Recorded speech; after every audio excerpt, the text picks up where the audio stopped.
दोस्तों 31 मार्च तक आपको पीपीएफ खाता, सुकन्या समृद्धि, केवाईसी समेत कुछ काम ऐसे हैं जो जरूर निपटाने हैं, वरना आपको कई बड़ा नुकसान हो सकता है और फिर 31 मार्च का समय निकलने के बाद आपके पास मौका नहीं रहेगा। फास्टैग से लेकर इनकम टैक्स तक 31 मार्च तक कई सारी कामों की डेडलाइन यानी कि अंतिम तारीख समाप्त हो जाएगी, क्योंकि हर साल आपको पता होगा 1 अप्रैल से ही नया वित्त वर्ष यानी न्यू फाइनेंशियल ईयर की शुरुआत होती है और ठीक वैसे ही इस साल भी नए वित्त वर्ष से पहले आपको ये 5 ऐसे काम मैं आपको बताने जा रहा हूँ, वो जरूर निपटाने हैं। चलिए बिना टाइम वेस्ट किए सीधे आगे बढ़ते हैं। देखिए पहला बड़ा अपडेट, एमएसएमई सप्लायर्स को 31 मार्च तक पेमेंट नहीं करने पर चुकाना होगा ज्यादा टैक्स। जी हाँ, एमएसएमई को अक्सर कस्टमर से पेमेंट समय पर नहीं मिलता है। कुछ इंडस्ट्रीज में पेमेंट साइकिल भी बहुत लंबी होती है। ऐसे में फाइनेंस एक्ट में समय पर एमएसएमई को पेमेंट देने के लिए सरकार ने पिछले साल 2023 में एक बड़ा कदम उठाया था। इसके मुताबिक फाइनेंशियल एक्ट में इन 2 धाराओं को शामिल किया गया और इन्हीं नए नियमों के मुताबिक 31 मार्च से पहले एमएसएमई सप्लायर्स को पेमेंट करना होगा, वरना फिर ज्यादा टैक्स ब्याज चुकाना पड़ेगा। हालांकि इस नए पेमेंट नियम से व्यापारियों में डर देखा जा रहा, खरीदी के बाद इतने अंदर तक करना होगा भुगतान, सीए ने भी रूल बताए। अभी एमएसएमई यानी सूक्ष्म, लघु और मध्यम उद्यम में भुगतान के नए नियमों में व्यापारियों को फायदे कम, नुकसान ज्यादा दिख रहे हैं बताया जा रहा है। और भी ज्यादा जानकारी आप देख सकते हैं इस नए पेमेंट साइकिल के बारे में। चलिए अगला अपडेट है दोस्तों, 31 मार्च तक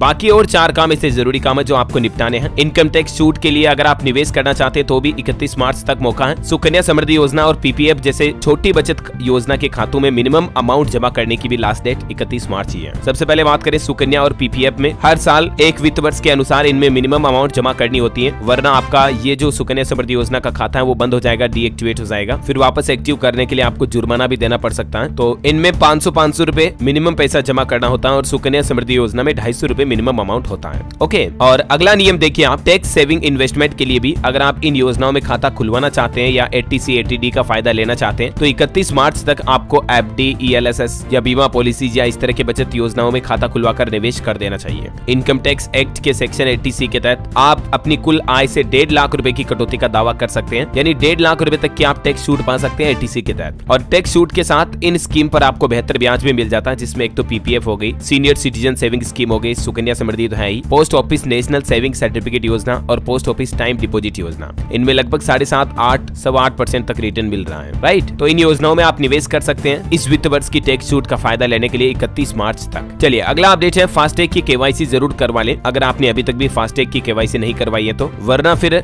बिना केवाईसी वाले जो फास्टैग है ना वो 1 अप्रैल से बंद हो जाएंगे। या तो उन्हें आपका बैंक डीएक्टिवेट कर देगा या तो वो फिर ब्लैक लिस्ट कर दिए जाएंगे। इसलिए आप अपने फास्टैग की केवाईसी जरूर करवा लें और ये आप ऑनलाइन ऑफलाइन दोनों ही तरीके से कर सकते हैं घर बैठे ही। इसके क्या सिंपल स्टेप्स है मैंने आपको बताया भी था डीएलएस न्यूज पर। केवाईसी अपडेट के लिए डॉक्यूमेंट क्या क्या चाहिए होंगे, व्हीकल का रजिस्ट्रेशन सर्टिफिकेट यानी कि आपकी गाड़ी की आरसी, आईडी प्रूफ, एक एड्रेस प्रूफ, एक पासपोर्ट साइज का फोटो। और ऑनलाइन अपडेट की प्रोसेस ये है, आपको इस पोर्टल पर जाना है fastag.ihmcl.com। इस पर आपको आपका केवाईसी स्टेटस देखने को मिल जाएगा। ऑफलाइन भी अपडेट कर सकते हैं आप बैंक वगैरह के जरिए या फास्टैग ऑथोराइज्ड सेंटर के जरिए, है ना। चलिए अगला अपडेट है, एसबीआई की अमृत कलश स्कीम में निवेश का भी अंतिम मौका 31 मार्च ही है। एसबीआई की अमृत कलश स्कीम जो 31 मार्च को खत्म हो रही है, क्योंकि इस योजना में आपको पता होगा भारतीय स्टेट बैंक स्पेशल एफडी के तहत सीनियर सिटीजन को 7.5% से भी ज्यादा 7.60% और अन्य लोगों को, सामान्य आम नागरिकों को 7.10% सालाना ब्याज दे रहा है। मतलब जो नॉर्मल बैंक एफडी होती है ना, उससे इस अमृत कलश स्कीम एफडी में आपको एक्स्ट्रा ब्याज मिलेगा। तो उस छूट का भी अगर आप फायदा लेना चाहते हैं तो 31 मार्च तक आप एसबीआई ये अमृत कलश का खाता खुलवा लें। ओके, और अगला अपडेट देखिए, युवाओं के लिए सरकारी नौकरी को लेकर भी एक अलर्ट है। महाराष्ट्र पुलिस में जो 17,471 पदों पर भर्ती निकली हुई है ना, उसमें आप 31 मार्च तक फॉर्म भर दें, अप्लाई कर दें, क्योंकि उसकी भी लास्ट डेट 31 मार्च ही है। अगर सरकार इसकी फॉर्म भरने की अंतिम तारीख नहीं बढ़ाती है तो फिर युवाओं को मौका नहीं मिलेगा। उम्मीदवार इन 2 ऑफिशियल पोर्टल पर जाकर के 31 मार्च तक आवेदन कर सकते हैं। ये 2 वेबसाइट हैं, एक तो mahapolice.gov.in और दूसरी है पुलिस रिक्रूटमेंट 2024.maha.it.org। इस पर 31 मार्च तक अप्लाई कर सकते हैं। 5 मार्च से ऑलरेडी इसके फॉर्म भरे जा रहे हैं, ठीक है ना। वैकेंसीज भी अच्छी खासी है, 17,471 और फीस 450 रुपए रहेगी, है ना। तो दोस्तों उम्मीद है 31 मार्च से जुड़े कुछ new rules and regulations update आपको जरूर जानने मिले होंगे। वैसे बैंक खाता वाले लोगों के लिए भी 4 नए नियम लागू होने जा रहे 1 अप्रैल से ही। इसका एक सेपरेट वीडियो में मैंने कल शाम को डीएलएस न्यूज पर डाला है, अगर आपने नहीं देखा तो इसको जाकर देख सकते हैं। और बाकी 1 अप्रैल से और क्या क्या नियम लागू होंगे मैं आपको कंप्लीट डिटेल जानकारी अलग से एक वीडियो में बता दूंगा। फिलहाल के लिए इस वीडियो को लाइक और शेयर करना, डीएलएस न्यूज चैनल को सब्सक्राइब करके बेल आइकन जरूर दबा देना, रोजाना ऐसे इन्फॉर्मेटिव काम की खबरें देखते रहने के लिए। जय हिंद, जय भारत, वंदे मातरम।